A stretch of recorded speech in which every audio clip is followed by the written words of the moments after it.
Olá, boa noite a todos. Boa noite. E vamos começar a nossa live da semana. Como combinado, o tema é sensibilidade ao glúten, não relacionado à doença celíaca, tá? Eu vou explicar a diferença, porque algumas pessoas conhecem aí essa questão do glúten só relacionado à doença celíaca, mas não é o caso, porque a doença celíaca é uma situação bem pontual, que algumas pessoas têm uma doença autoimune, tem uma relação genética muito importante, mas não é esse o assunto da live, tá? O assunto que eu vou tratar hoje é relacionado a uma situação muito mais comum do que o que a gente pode imaginar, que é a sensibilidade. Então não é a doença celíaca, né? Não são casos raros, não são situações que a gente encontra uma vez ou outra na vida, não é isso que a gente vai falar aqui hoje, tá? A sensibilidade ao glúten, como eu já venho divulgando desde ontem lá nos stories, para quem acompanhou, eu citei inclusive alguns sintomas que são bastante presentes, né? Sintomas assim, super corriqueiros do dia a dia, que a gente muitas vezes tem e não atenta. Às vezes a gente convive com alguém que vive se queixando dessas situações e ninguém relaciona aquela queixa muito frequente, muito recorrente, a um consumo diário, por exemplo, do pão, do biscoito, do macarrão, né, de alimentos que tenham o trigo. Então, quanto mais, gente, o contato do organismo com esse agente, que nesse caso aí está gerando a sensibilidade, mais essa pessoa vai conviver cronicamente com esses sintomas. Então não vai ter analgésico que resolva, não vai ter chazinho de erva doce que amenize aquela distensão abdominal, aquele desconforto, vão ser paliativos. Por isso que normalmente essas pessoas que têm essa queixa muito frequente, elas sempre falam, né, que usam a medicação, usam o omeprazol, que é a pior estratégia, pode ser essa numa situação assim. Usa o chazinho para melhorar aquela distensão, mas nada resolve, justamente pelo fato de que o fator agressor, que é o glúten, né, as proteínas de difícil digestibilidade que compõem aí, que estão presentes no trigo, no centeio, na aveia, porque a aveia naturalmente ela não é uma fonte de glúten, é importante eu chamar a atenção disso aqui, tá? A aveia ela adquire esse glúten na composição, porque ela é processada nas máquinas que processam outros cereais, outros grãos lá que tem o trigo, tá? Que tem o glúten. Mas a aveia, naturalmente, ela não tem. Só que essa pessoa tá todo dia ingerindo ali uma aveia no suco da manhã, uma aveia na fruta, come o pãozinho de todo dia, que ela não consegue largar, por mais que ela tente, mas ela tem sempre em casa um pão, um biscoito, uma torrada, e a tentação é muito grande, por mais que ela consiga incluir uma raiz, uma outra fonte de carboidrato que substitua o pão, se o pão está presente, ela vai acabar comendo. Então, todos os dias, no final das contas, ela vai ter aquele contato, aquela ingestão, né, daquela fonte de glúten. Então, automaticamente, esse fator irritante, esse fator agressor, vai estar diariamente presente. Por isso que essas queixas que eu citei lá nos stories, né? Como dor de cabeça, dor articular, hoje em dia está cada vez mais comum, está sendo muito relacionada a esse consumo de glúten, tanto que quando a gente exclui as fontes de glúten da alimentação dessas pessoas que se queixam de dor articular, essa dor tende a melhorar, né? Eu vou explicar daqui a pouco o porquê, qual é o mecanismo, o que é que causa isso. Como eu falei, dor de cabeça, dor articular, alteração de humor, alteração de comportamento, certo? Mesmo que não seja, por exemplo, um caso diagnosticado de bipolaridade, ou de autismo, ou de TDAH, certo? Que a gente sabe, hoje aí já está mais do que falado da relação dessas doenças com o consumo de glúten. Tem vários, uma infinidade de estudos. E que na prática, quem é nutricionista, quando exclui as fontes de glúten desses pacientes, eles tendem a compensar o quadro, tá? Não vai curar, não vai melhorar 100%, óbvio. Mas, por exemplo, uma criança que tem autismo, ela tende a compensar o quadro de irritabilidade, de alteração comportamental, quando a gente exclui o glúten da alimentação, certo? Então, o que é que acontece? Na medida que esse glúten está ali constantemente presente, em contato com a mucosa intestinal, ele está gerando um processo inflamatório local, ele está gerando uma piora do quadro de hiperpermeabilidade intestinal, certo? Que é o aumento da separação das junções que mantém o intestino da gente saudável. Então, na medida em que tem um fator ali agressor diariamente presente, vai fazer com que essas junções elas se separem, né? Que são as chamadas tight junctions. Na medida em que essas junções se separam, você está abrindo a porta literalmente do seu intestino e do seu organismo como um todo, para que não só a gliadina, que é a proteína presente lá, né, nessas fontes que tem glúten, mas vários outros componentes alimentares proteicos, como por exemplo a proteína do leite, que é o tema da próxima live que eu vou falar a respeito do vício em leite. Então, quem aqui é viciado em leite ou conhece alguém que tem esse vício, por favor, avisar, né, que senão semana que vem, na primeira semana ou segunda semana de janeiro, o tema da live vai ser esse: vício em leite. Porque essas proteínas, elas têm, além de toda uma ação, né, como exorfina. A gente sabe que a morfina é uma substância que ela ameniza a dor, né, que ela gera uma sensação de calma, de conforto. Então, quando a gente fala em exorfina, a gente está falando de substâncias exógenas que a gente ingere, e aí se inclui a proteína do leite, se inclui o trigo, né, o glúten, como proteínas que vão gerar no organismo essa sensação de calma, de prazer, de bem-estar. Por isso o vício, como eu citei no início. Por isso a dificuldade de excluir o pão. Então, tire tudo da minha dieta, mas não tire meu pão, não tire meu cafezinho com leite. Quem nunca, né? Então isso não é um mero vício, não. É um vício químico mesmo. Existe realmente ali uma justificativa química que o corpo acaba criando uma dependência mesmo, ele acaba criando uma relação de dependência, literalmente. É uma morfina, né, gente? Tem o efeito de uma morfina. Só que não é a morfina química mesmo que a gente conhece. Mas dentro do organismo, os nossos receptores, eles entendem essa presença dessas substâncias aí, do glúten, da proteína do leite, como uma substância que gera esses efeitos que eu acabei de falar. Então, consequentemente, como causa esse efeito de bem-estar, de prazer, de tranquilidade, entre aspas, o nosso sistema nervoso central, as nossas células, elas acabam entendendo que aquilo é uma substância que dá prazer, que é boa, que faz bem. Então, cria automaticamente o vício. Por isso que a pessoa, quantas vezes, né? Eu mesma digo isso por experiência própria, e quem aqui já teve essa experiência, se manifeste, porque eu já tentei. Hoje em dia eu já não consumo mais, né? Muito raramente fonte de glúten, mas no período inicial que eu comecei a tirar, a tentar excluir, era muito difícil, né? E não é porque eu sou uma pessoa viciada em pão, viciada em biscoito, não é isso, mas o pouco que eu consumia já gerava essa reação química, e essa reação química acontece no organismo de todo mundo, tá? Menos ou mais, mas acontece. Então, nos primeiros dias de exclusão foi terrível. Eu tive alteração de humor mesmo, né? Uma irritabilidade, assim, que eu falei, poxa, eu não tô com uma dieta tão restritiva e tô percebendo isso. Então, nesse período, nesse momento aí de exclusão de glúten, de exclusão de leite, o nosso corpo sente um impacto. É por isso que é muito difícil, e eu reconheço quando os pacientes reclamam, poxa, não consegui ficar uma semana sem leite, porque eu adoro queijo, né? Adoro iogurte. Então, essa proteína aí presente nos lácteos, ela gera também, tanto que ela é chamada de caseomorfina, que ela vem da caseína do leite. E ela tem também esse efeito, esse impacto de morfina no nosso corpo. Por isso que quando a gente tira e fica ali 3, 4 dias, uma semana, quando se consegue ficar esse tempo todo, a pessoa sente esse impacto no emocional, no humor, né? Sente uma dorzinha de cabeça, tem realmente crise de abstinência. Então ela fica meio naquela gana de comer alguma coisa que tenha leite, de preferência que tenha glúten e leite. Isso é instintivo, é irracional, né?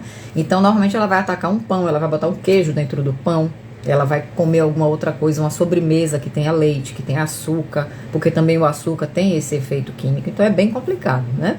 Excluir esses alimentos não é uma coisa fácil. Eu entendo que não é, porque eu sou a própria experiência disso, né? Não é fácil, não. Mas vamos falar do que é a sensibilidade, para eu explicar para vocês que não tem nada a ver com doença celíaca, que é uma doença genética, autoimune, que normalmente é diagnosticada na infância, em que a criança tem um quadro bem clássico, né? Ela fica muito desnutrida, ela tem muita diarreia, ela perde muito peso mesmo, e normalmente se identifica a doença celíaca através de marcadores de sangue, de biópsia intestinal, etc. E com a retirada do glúten. Quando retira o glúten, a criança ganha peso, ela melhora o estado dela, etc, né?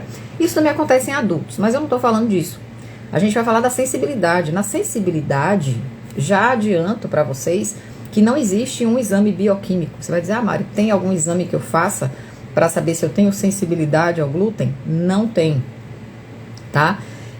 Podem existir nos testes genéticos algum marcador que sinalize algum tipo de alteração que você, juntamente com as queixas da pessoa. Então, se ela disser, poxa, eu tenho uma dor de cabeça frequente, independente de eu estar na TPM ou não, independente de eu ter bebido água ou não, de eu ter dormido bem ou não, de eu ter feito as refeições no horário ou não, eu vivo com uma dor de cabeça. Sabe aquela dor de cabeça pouquinha, mas ela fica ali o tempo todo?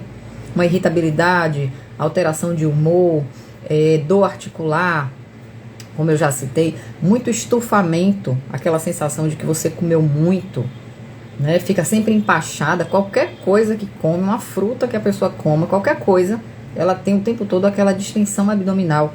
Então isso tem muita relação com essa sensibilidade da mucosa intestinal, que já está ali cronicamente, né? De tanto consumir glúten todo dia, que enquanto a pessoa estiver tendo esse consumo do glúten, ela vai ter todas essas queixas que eu citei, né? Como é que a gente identifica? Boa noite, Rosana. Como é que a gente identifica se é uma sensibilidade ao glúten? Retirando.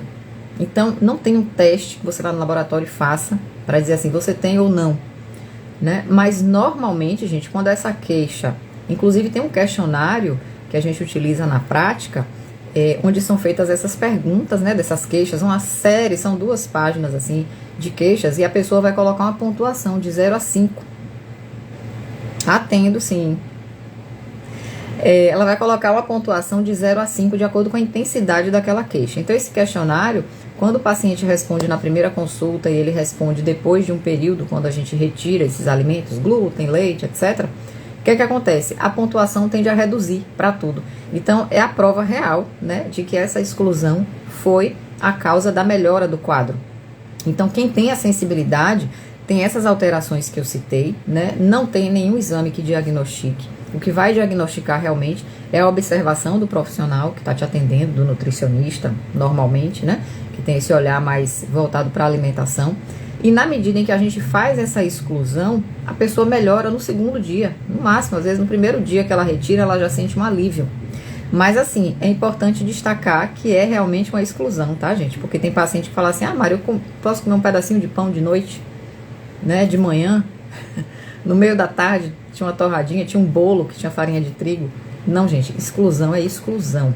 Então tem que tirar de dentro de casa. Eu até digo assim, evita ter as coisas dentro de casa. Eu atualmente não tenho nada que tenha glúten em casa. Isso facilita muito, porque às vezes você vai ter aquela vontade de que, poxa, eu queria uma torrada agora, eu queria um biscoito, eu queria um pão, queria uma fatiazinha de bolo fofinho, né, que tem farinha de trigo.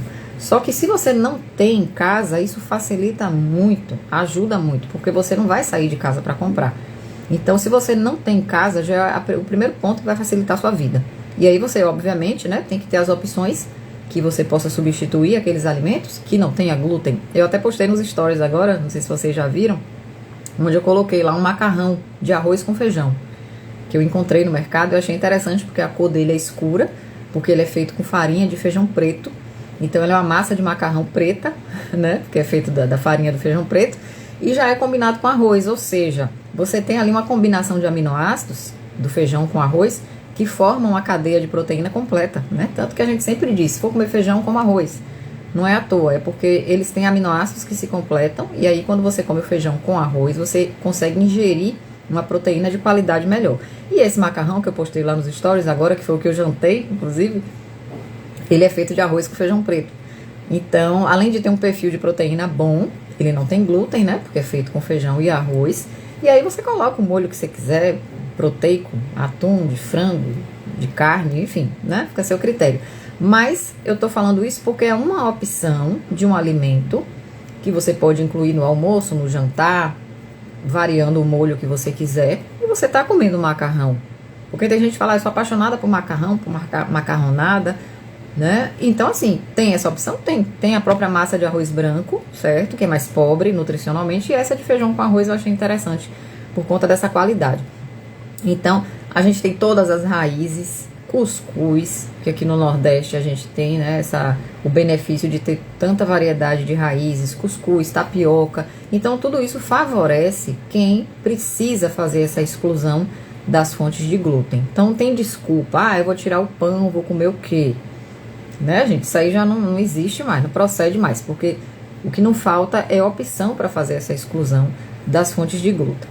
Uma outra comparação importante, porque algumas pessoas podem confundir sensibilidade com alergia, né? Como eu disse, a sensibilidade, o que vai caracterizar ela para a gente descobrir que a pessoa tem a sensibilidade ao glúten são esses sintomas. Então, na medida em que você retira o glúten para fazer uma observação ali de uma semana, pelo menos, já é tempo suficiente. A pessoa melhora 100% das queixas. Ela relata, não estou sentindo dor de cabeça, melhorou muito, né? Aquela dor articular já diminuiu consideravelmente. Às vezes pela manhã a pessoa acordava com rigidez articular. Tamanha era a inflamação das articulações que ela não conseguia, ela para dobrar o dedo, fazer esse movimento de manhã tinha dificuldade. Às vezes uma pessoa que não tem a artrite reumatoide diagnosticada, às vezes ela já tem lá o fator reumatoide, que é um marcador bioquímico, já alterado, mas às vezes ela nem tem, mas ela já tem, os sintomas. Então, quando a gente faz essa exclusão, nesses primeiros dias aí, ela já nota uma melhora dessa dor articular. Porque ela tirou da alimentação um fator extremamente agressor, que estava ali, gerando a inflamação, todo dia um pouquinho, todo dia um pouquinho. Então, por isso que como eu falei, não adianta a gente orientar o paciente, retire, exclua glúten. Te dá um plano alimentar com todas as opções sem glúten que existem, possíveis, imagináveis, né? E você manter aquele pedacinho de pão de manhã, ou aquela fatia de bolo de tarde no lanche. Não adianta, se é para excluir, realmente tem que fazer a exclusão, certo? E aí, gente, a alergia, ela difere da sensibilidade, porque a alergia, ela já é uma reação alérgica. Então, o que é muito comum em quem tem alergia ao glúten, né, a gliadina? Edema no olho, aquele quadro clássico de alergia. Coceira na pele.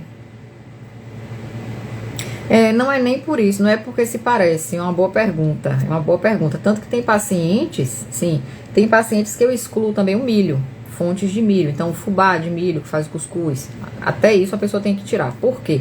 Não é que seja parecido, mas a proteína desse cereal, né, que é o milho, ela tem, vamos dizer assim, uma reação no corpo tão agressiva quanto, entendeu?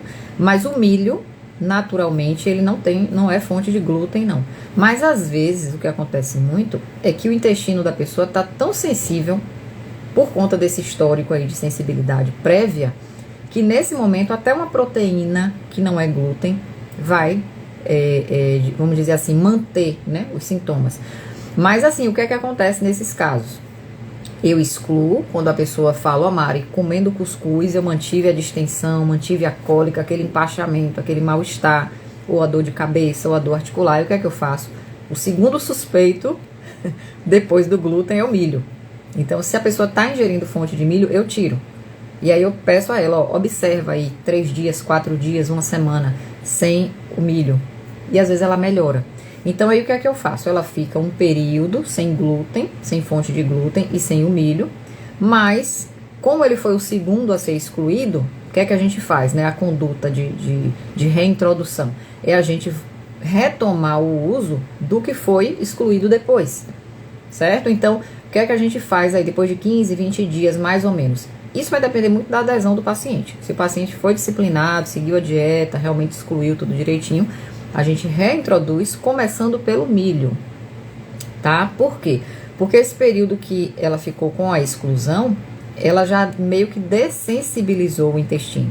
Essa mucosa intestinal possivelmente já se recuperou, né?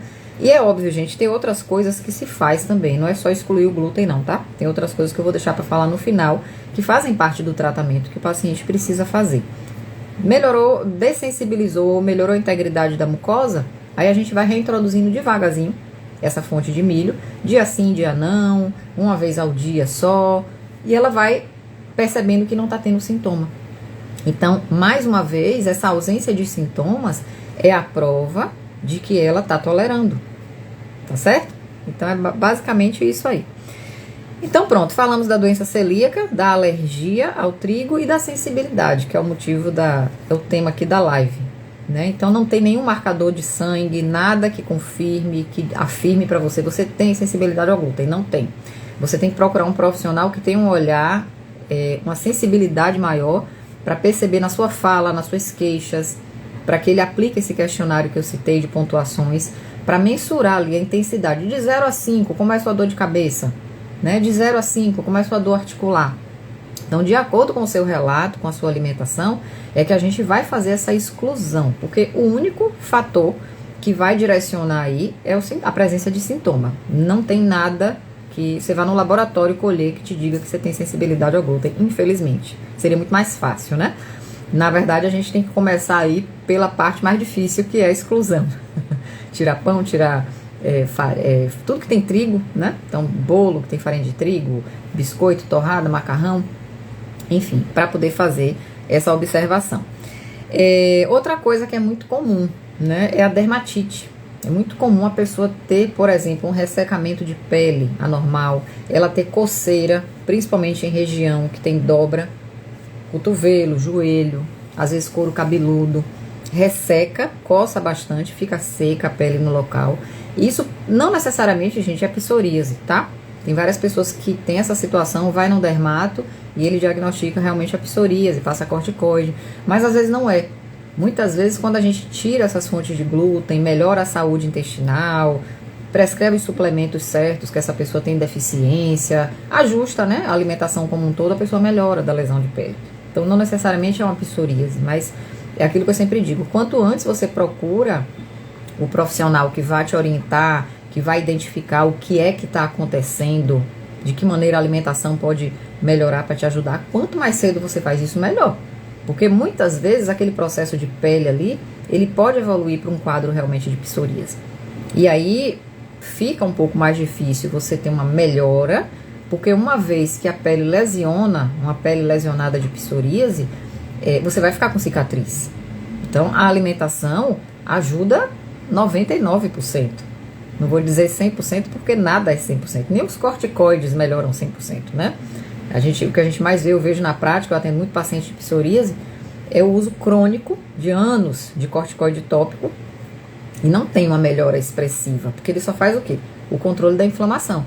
Mas enquanto o que causa a inflamação tá ali, que aí tem muita relação com a alimentação, com o estresse, essa lesão permanece. Então, por mais que ela use corticoide, a lesão vai ficar ali, tá? Então, uma coisa que eu quero chamar a atenção também, que é importante em relação a essa questão da digestibilidade, a questão de você ter a permeabilidade do intestino aumentada, da presença do glúten ser um fator agressor, uma coisa muito simples que a gente às vezes não presta muita atenção, não dá muito valor, né? É a mastigação ruim. Então, tudo começa na boca ali. Quando você mastiga de forma rápida, não mastiga direito, engole os alimentos em pedaços grandes, você vai automaticamente gerar uma dificuldade de digestão pelo seu estômago, porque está chegando alimento grande ali. Então imagine, se você está ingerindo ali as fontes de glúten, o glúten por si só já é uma proteína que é de difícil digestibilidade, ela ali na menor fração dela. Se você mastiga mal essa fonte de glúten, vai chegar uma fração proteica maior ao estômago. Esse estômago, por sua vez, não vai conseguir dar conta de fazer um trabalho que a boca não fez. Porque se você não mastigou direito, os pedaços grandes que vão chegar no estômago, por mais que ele faça ali a digestão química, que aquele alimento fique um tempão no seu estômago, né, o estômago fazendo aquela tentativa de fazer uma digestão, ele não vai conseguir fazer aquilo 100%. Então vai acabar passando frações grandes, né, desse alimento para o intestino. E aí chegando no intestino, essas frações maiores, que já tem naturalmente uma digestibilidade mais difícil, o que é que vai acontecer? Vai lesionar a mucosa intestinal. Por isso vai causar aquela hiperpermeabilidade que eu falei no início, né, que é o aumento da separação aí das células do intestino, daquele espaço. E essa abertura vai permitir que essas frações proteicas atravessem. Por isso, como eu falei no início, a alteração de comportamento, né? Porque uma vez essas proteínas chegando na circulação sanguínea, elas vão para o corpo como um todo. E aí ela pode atravessar essa barreira, que chama de barreira hematoencefálica, né? Que separa aqui, protege o nosso sistema nervoso central. Atravessando, ela vai causar alterações de comportamento, alterações neurológicas. Tem vários estudos que já relacionam, né, em cadáveres, autópsias que foram feitas, a presença de anticorpos contra o glúten em pessoas que tinham, por exemplo, Alzheimer, que tinham demência, que tinham esquizofrenia, né? Por quê? Justamente a presença desse anticorpo é uma prova de que a pessoa tinha uma intolerância ao glúten e ela tinha aquela doença. Então, a bipolaridade, depressão, ansiedade, o autismo, né, são situações comportamentais que estão diretamente relacionadas à presença do glúten constantemente na alimentação. E isso vai fazer com que a pessoa deixe o corpo aberto para aquela presença daquele glúten, e isso vai gerando de médio a longo prazo essas alterações, essa lesão a nível de mucosa intestinal, e vai causando esses danos. Só que assim, é um dano muito silencioso. Quando a pessoa vem perceber os primeiros sintomas, muitas vezes ela já está na vida adulta, ela já é uma pessoa idosa, né, que vai desenvolver essas alterações depois de um tempo muito longo de exposição. Então não é uma coisa que a gente consome hoje e vai ter o sintoma amanhã. Tanto que quem começa a desenvolver enxaqueca, essas alterações que eu citei no início, que tem relação com o glúten, elas não desenvolveram agora, ontem, semana passada. Elas já vem tendo essa exposição há muito tempo, né? E aí, por conta de outros fatores ambientais que contribuem, ela acaba desenvolvendo aqueles sintomas, mas não são sintomas que surgiram da noite para o dia. São sintomas que vêm ali já sendo provocados há muito tempo, e aí chega um momento que aquilo acontece, né? Pessoas que usam omeprazol cronicamente, porque o omeprazol muita gente utiliza com a ideia de que ele vai melhorar o processo digestivo, de que ele vai tratar a gastrite. Só que, na verdade, isso não acontece. O efeito dessa medicação não é um efeito de melhorar a gastrite necessariamente. Ele não vai tratar a causa. Ele vai tratar o sintoma, que é a dor, que é o desconforto, né? Só que, na verdade, o que é que ele faz? Ele aumenta o pH do estômago. Ele torna o estômago alcalino, né? Básico. O estômago deixa de ser ácido. E como eu falei agora há pouco, uma mastigação ruim, ela já é um fator que vai causar essa permeabilidade aumentada, ela vai causar uma digestibilidade do glúten menor, né? Ele vai piorar essa situação de digestibilidade do glúten. Então, quando a gente mantém o estômago não ácido, ou seja, alcalino, essa digestão fica ainda pior. Por isso que tem pessoas que usam omeprazol de forma crônica, por isso eu até peço a vocês, quem está aqui, que conhece alguém que faz uso de omeprazol crônico, clica nesse aviãozinho e manda para a pessoa. Porque ela às vezes está usando esse omeprazol por recomendação médica, na maioria das vezes, só que ela vive eternamente com essa queixa de má digestão, com essa queixa de empachamento, de gases, né? Aquela sensação de que comeu muito e na verdade às vezes ela nem comeu muito. Então isso tem total a ver com essa questão da alcalinização do estômago e tem relação direta, se esse paciente faz uso, né, com o uso crônico de omeprazol. Porque o omeprazol ele não vai fazer um tratamento, ele é um paliativo daquela queixa. Oi, Mila! Que bom lhe ver! Né, gente? Então, assim, quem usa o omeprazol de forma crônica são pessoas muito propensas à alergia, justamente porque ele vai dificultar essa digestão proteica, e as proteínas são as maiores responsáveis por processo alérgico, né? Desde uma proteína de leite, o próprio glúten, proteína de oleaginosas, que são as castanhas. Então, às vezes a pessoa é muito alérgica a tudo, tudo que ela ingere, ela tem uma alteração, uma queixa, né? E isso, às vezes ela está usando omeprazol de forma crônica por outro motivo, e esse omeprazol, ele não é a causa da alergia, mas ele está contribuindo aí fortemente para que essa pessoa tenha uma digestão proteica comprometida e, consequentemente, isso vai lá no intestino, né, gerar uma reatividade, vamos dizer assim, imunológica, porque o nosso intestino é um órgão imunológico. Então, é como se ela mantivesse aquela imunidade sempre ativa, né, responsiva àquela agressão, que na verdade não é uma agressão, é uma proteína de um alimento. Mas o fato dessa proteína chegar no intestino sempre mal digerida, por conta dessa mastigação ruim, por conta do uso do omeprazol, né, ou as duas coisas juntas, isso vai estar provocando sempre uma reação de alergia. Então essa pessoa ela pode desenvolver múltiplas alergias. E eu não tô falando aqui de criança, não. Tem muito adulto que é super alérgico a tudo, né? Que chega um ponto de começar a desenvolver quadro alérgico a alimentos que antes ela comia a vida inteira, não tinha nada, e de repente, que não é de repente, ela começa a referir reação alérgica ao consumo daquele determinado alimento. Porque ela já está desenvolvendo um quadro de sensibilidade tão grande no organismo dela, de reatividade tão grande, que ela passa a desenvolver reação alérgica até ao que ela não tinha alergia antes. Então isso é muito sério, né? Independente da idade, certo? Bom, e aí, como eu estava falando, né? Esses fatores aí de digestão, omeprazol, aumento da permeabilidade do intestino, tudo isso a gente tem que observar. É muito importante atentar para essas queixas que eu falei. Então, dor de cabeça muito persistente, dor articular, coceira na pele, ressecamento de pele muito crônico. Vou dar uma pescada aqui, né? Falei da dor de cabeça, confusão mental. É muito comum, às vezes a pessoa tem uma sensação assim de mente cansada, confusa, dificuldade de se concentrar, dificuldade de focar em uma determinada coisa que ela está lendo, que ela está estudando, né? É como se fosse um nevoeiro mental. E às vezes a pessoa pensa assim, eu tô cansada porque eu não dormi direito, né? Sei lá, eu tô estressada, não tô conseguindo me concentrar. Aí muitas vezes o que é que ela faz? Começa a exceder na cafeína, né? Porque essa cafeína ela vai dar uma falsa sensação de que vai melhorar esse foco, mas na verdade vai ter aquele efeito momentâneo, imediato, daqui a pouco aquilo cai novamente.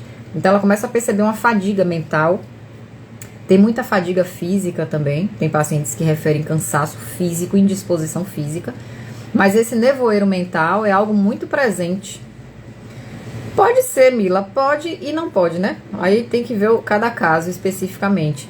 Mas como a ansiedade é uma alteração de comportamento, e hoje tem vários estudos aí já relacionando, né? Bipolaridade, ansiedade, depressão, o próprio TDAH, o autismo, com esse comprometimento da barreira hematocefálica, e aí, consequentemente, né? Tudo que não deve atravessa. E como o glúten ele tem essa capacidade de atravessar a barreira, isso vai necessariamente gerar alguma alteração aí de comportamento. Aí pode ser qualquer uma dessas que eu citei, né? Então, assim, pode ter relação com o glúten, essa ansiedade? Pode. Seria interessante fazer um teste, excluir ali por pelo menos uma semana, observar.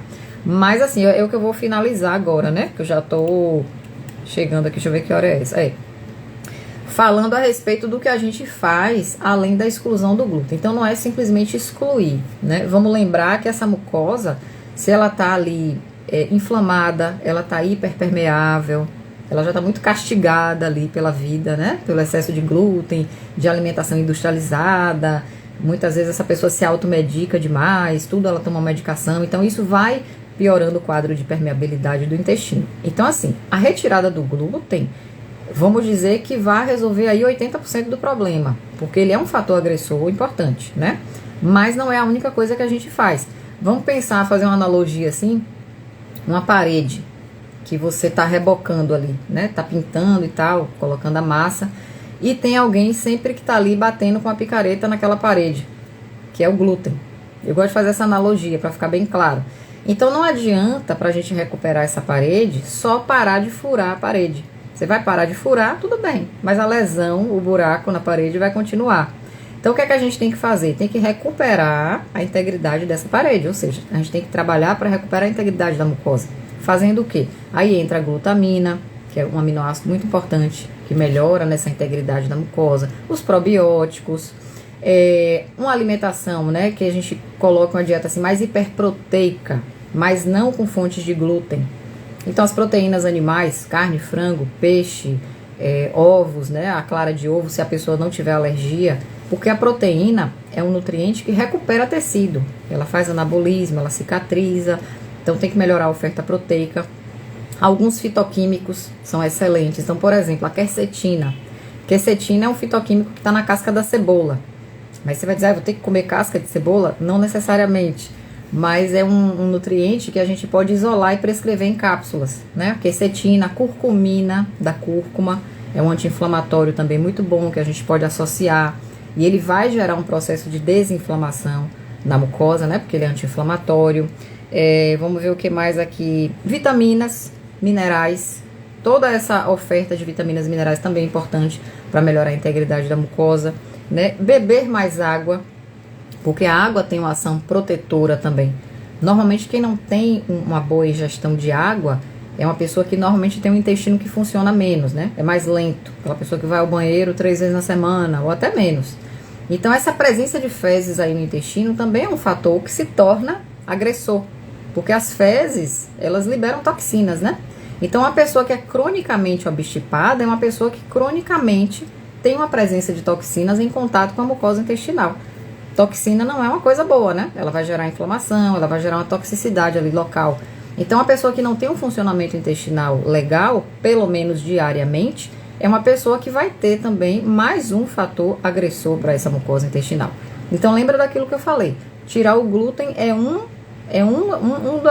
uma das pontas aí desse tratamento, não é tudo, certo? A gente tem que lembrar, fazer essa analogia da parede que eu falei. Então, quando você tira esse fator que está ali agredindo aquela parede, furando aquela parede, que no caso é o glúten, não vai adiantar fazer só isso, porque a lesão vai ficar lá, né? A inflamação da mucosa intestinal vai ficar lá. Então, a gente tem que reparar essa parede que foi perfurada aí por essa picareta, que no caso é o glúten. Então, a gente vai ter que fazer o quê? Rebocar aquela parede. Fazendo analogia para o intestino, seria o quê? Recuperar a integridade da mucosa. Aí entra a glutamina, entra a água, fitoquímicos, uma boa oferta proteica de qualidade, a exclusão, primeira coisa, do fator agressor, que é o glúten. De preferência, nesse momento, também fazer a exclusão de leite, né? Porque, como eu falei no início da live, para quem não estava, a proteína do leite também é bastante agressiva e bastante inflamatória. Gera muito processo inflamatório, principalmente intestinal. Então, quando a gente exclui o glúten, é interessante também tirar os lácteos, tá, gente? Então, assim, não é nem pela lactose, que a lactose não é o problema. Tem gente que confunde, eu tenho que tirar leite por causa da lactose. Não, lactose não é problema.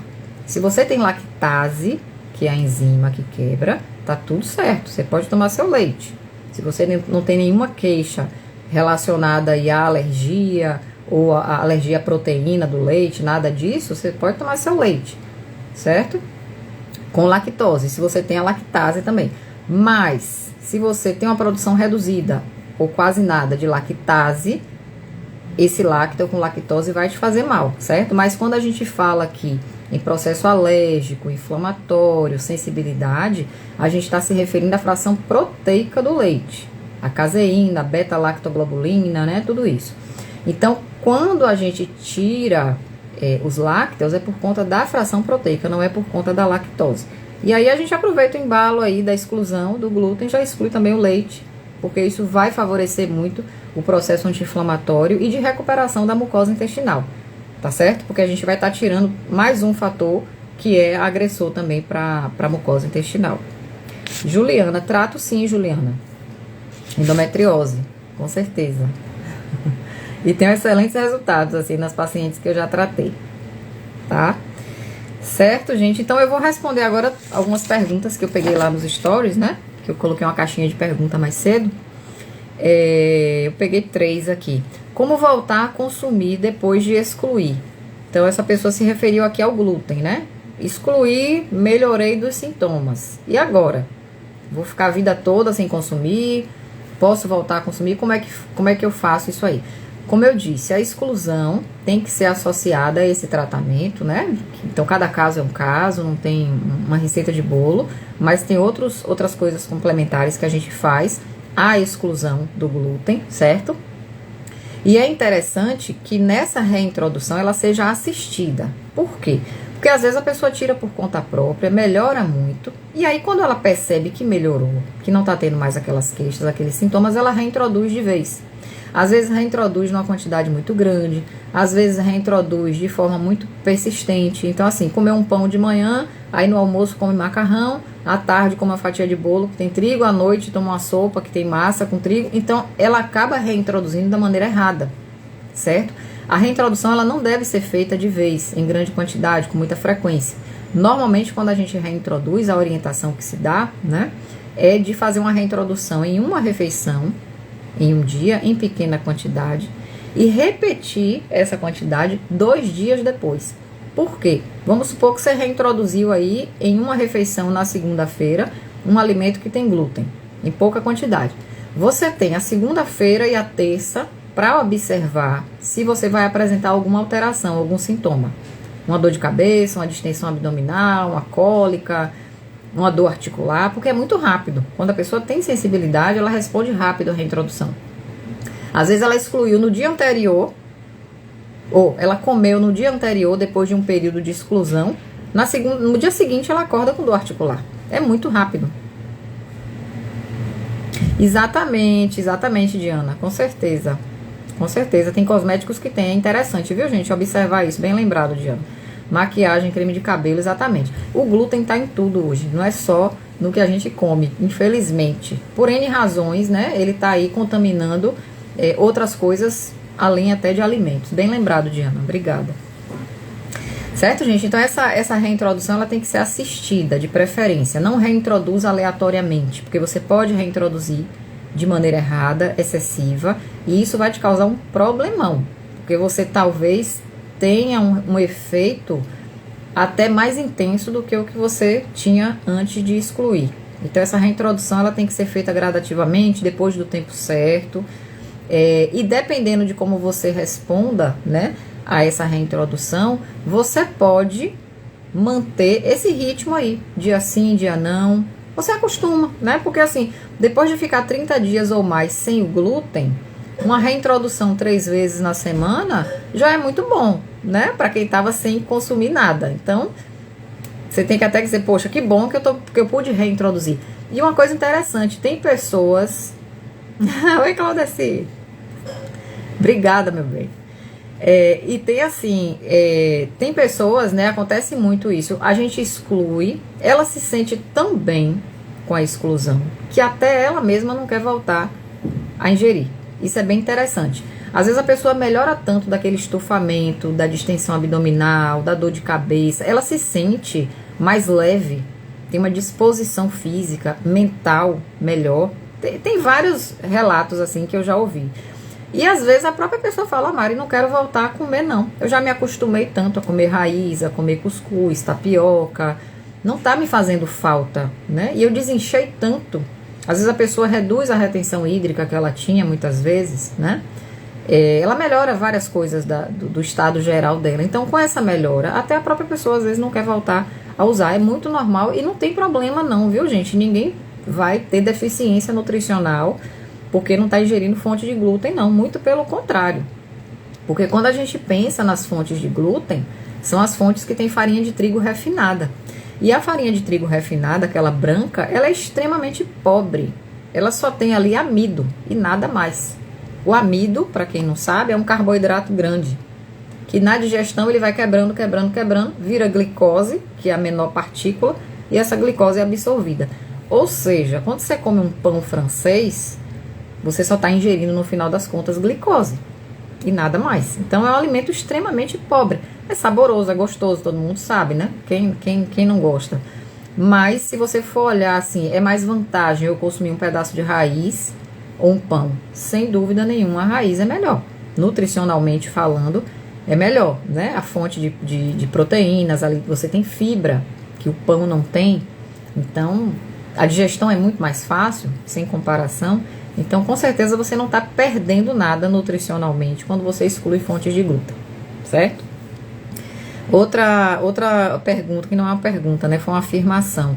Tinha muitos gases, excluí e melhorei também a disposição. Então, ela quis dizer assim, que ela melhorou dos gases e acabou de quebra percebendo também uma melhora da disposição. Foi aquilo que eu falei agora há pouco.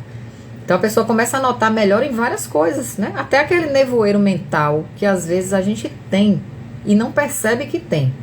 A pior situação é essa, quando você tem uma coisa que tá te fazendo mal, mas você não associa aquilo como um mal. Você acha que é normal. Ah, é assim mesmo.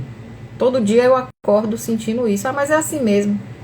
Já tem tanto tempo que eu tô assim que, tipo assim, já me acostumei, entendeu? Então, às vezes a pessoa não nota que aquilo é uma alteração. E aí ela tira o glúten, um exemplo, né, no caso aqui, para tratar uma outra queixa que é mais evidente, que incomoda mais. E aí o que é que ela nota? Como a pessoa que comentou aqui, né? Tinha muitos gases, excluiu o glúten e melhorou também a disposição. Ou seja, ela melhorou dos gases. Oi, Mila, boa noite. Ela melhorou dos gases, que foi a queixa mais evidente ali que ela tinha, e acabou melhorando da disposição.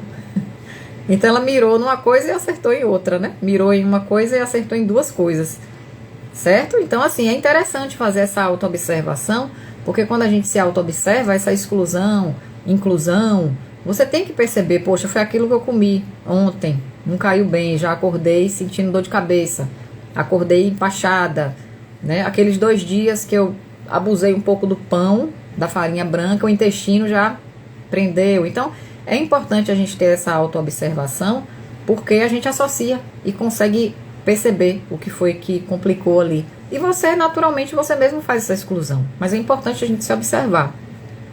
E a outra colocação foi: digestão ruim pode ser, no caso, glúten, né? Pode ser, com certeza. Cada caso é um caso, né, gente? Eu não vou dizer aqui para essa pessoa que ela exclua o glúten, que ela vai melhorar a digestão. Como eu disse agora há pouco, muitas vezes é uma pessoa que não tem uma boa mastigação. Então, essa pessoa que perguntou aqui sobre a digestão, se ela tá aqui, não sei, né? Ela observe se de repente ela tem uma mastigação deficiente.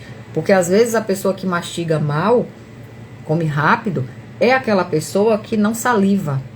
Porque justamente ela tá mastigando rápido. Não dá tempo salivar. Se não dá tempo salivar, isso é automático. Ela acaba ficando com aquele alimento mais seco na boca.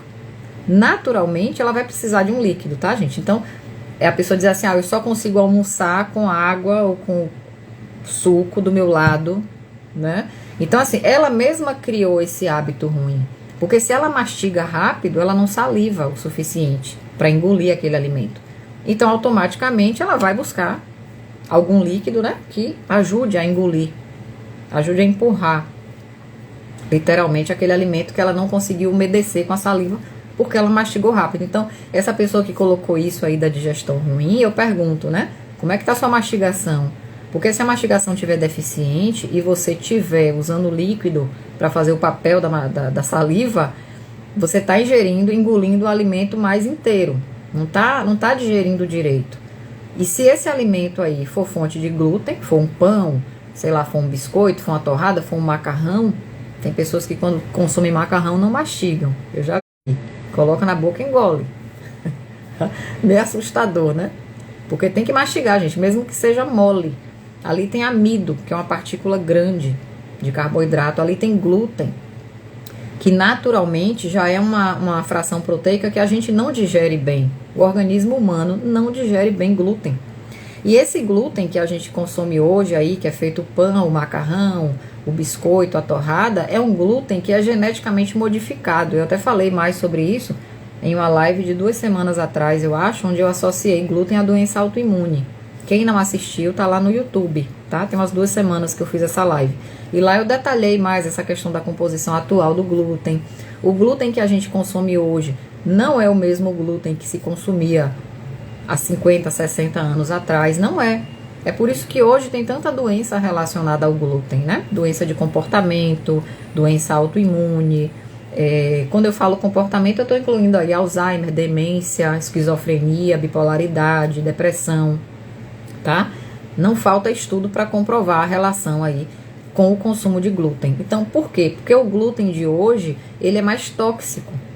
Ele foi modificado geneticamente, né? A concentração de glúten no trigo atual é muito maior do que antigamente, né? Toda a característica do glúten, assistam essa live lá, quem quiser saber mais sobre isso, né? Onde eu detalhei toda a característica do glúten, do trigo, atualmente é diferente. Porque justamente a indústria que produz, né, esses alimentos à base de farinha de trigo, ela quer um trigo que tenha um teor de glúten maior, porque obviamente o pão que vai ser produzido com aquela farinha vai ser um pão mais fofo, vai ser um pão mais palatável. O macarrão vai ter vamos dizer assim, a produtividade vai ser melhor, o biscoito, a torrada e assim por diante. Tudo que é feito a partir daquela farinha vai ser um alimento mais palatável, mais crocante, mais macio. Então, a indústria alimentícia que está ali utilizando aquela farinha para produzir ali esses alimentos, ela exige um grau, uma concentração de glúten maior naquela farinha, para justamente a produção ser melhor. Melhor entre aspas, né? Porque nesse aspecto que a gente está falando aí não é nem um pouco melhor, é pior. Mas no sentido comercial, vai vender muito mais, infelizmente. Só que aí a gente é que sofre quando consome esses alimentos, justamente por causa dessa alta concentração de glúten que tem hoje na farinha, que antigamente não tinha, há 50 anos atrás. Então, o pão que se consumia há 50 anos atrás é um pão totalmente diferente do pão que se consome hoje, certo? Então, assim, o que a gente observa muito hoje é uma relação de intolerância muito maior quando se consome fonte de glúten do que antigamente. Antigamente todo mundo comia pão, né? Nossos pais, nossos avós, e a gente não via tanta doença tão relacionada ao consumo de glúten. A gente não percebia tanta melhora de várias situações quando faz a exclusão do glúten. Isso é bem evidente hoje. 99% dos casos de pessoas que têm queixas assim, essas queixas que eu citei mais cedo na live, quando excluem, elas melhoram. 99% dos casos. É uma coisa assim interessante. Então, o tipo de glúten que a gente consome hoje, infelizmente, não é um glúten saudável, tá? Então, o caminho mesmo, a saída é essa, é excluir, obviamente, de forma responsável, né? Não é para ser aleatório, porque quando é excluído de forma aleatória, normalmente a reintrodução também é aleatória, e aí a pessoa acaba sofrendo duas vezes, né? Sofrendo porque excluiu e sofrendo porque reintroduziu. Porque se a reintrodução ela for feita de forma inadequada, como eu citei agora há pouco, ela vai sentir novamente, vai perceber todos os sintomas que ela tinha antes da exclusão. E muitas vezes esses sintomas vêm ainda mais intensos. Então aquela dor de cabeça que ela tinha vem muito pior. Aquela distensão abdominal, aquela cólica, aquela dor articular, tudo vem piorado quando a pessoa reintroduz da maneira errada. Por isso a importância de um profissional para orientar tanto na exclusão, porque aí a gente vai fazer todo um tratamento de base, né, modular a imunidade, repor vitaminas, minerais, fitoquímicos, fazer uma detoxificação, se for o caso, porque às vezes essa pessoa tem um nível de toxicidade no organismo tão grande, e o glúten é um fator que vai contribuir para isso, que muitas vezes só a exclusão a pessoa não melhora tanto. Então, quando a gente faz um trabalho de detoxificação, que é a melhora do funcionamento hepático, a ativação das vias de excreção, né, intestino, rins, então essa pessoa vai fazer bastante xixi, ela vai ter que beber mais água, ou seja, como se a gente estivesse fazendo uma limpeza, literalmente, ali no organismo. Ela melhora muito. Então, cada caso é um caso, como eu estou falando. É todo mundo que vai precisar fazer detoxificação? Não. Mas tem algumas situações em que precisa, quando a gente vê que tem uma sobrecarga maior, quando a gente vê que essa pessoa tem sintomas mais intensos, que incomodam muito, aí seria um caso, sim, de associar, né, a esse tratamento aí da exclusão do glúten também um tratamento de detoxificação, certo? Mas cada caso é um caso. Tá bom, gente? Então, assim, quem quiser fazer alguma pergunta no privado, que não queira fazer perguntas aqui, manda lá pelo direct que eu respondo também, tá? No privado.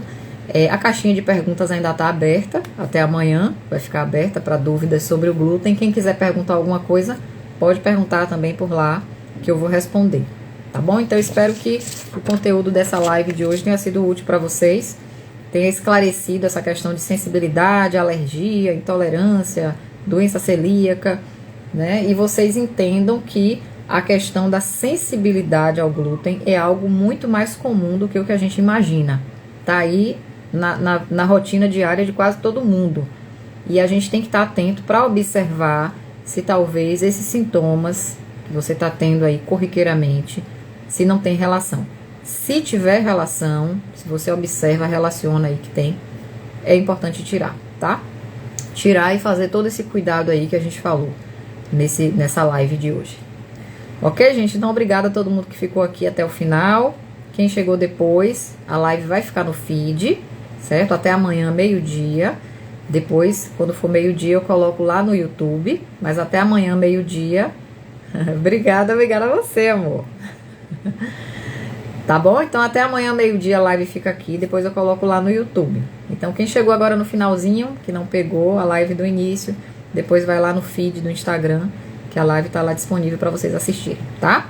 Então, um grande beijo, boa noite e até a próxima quarta.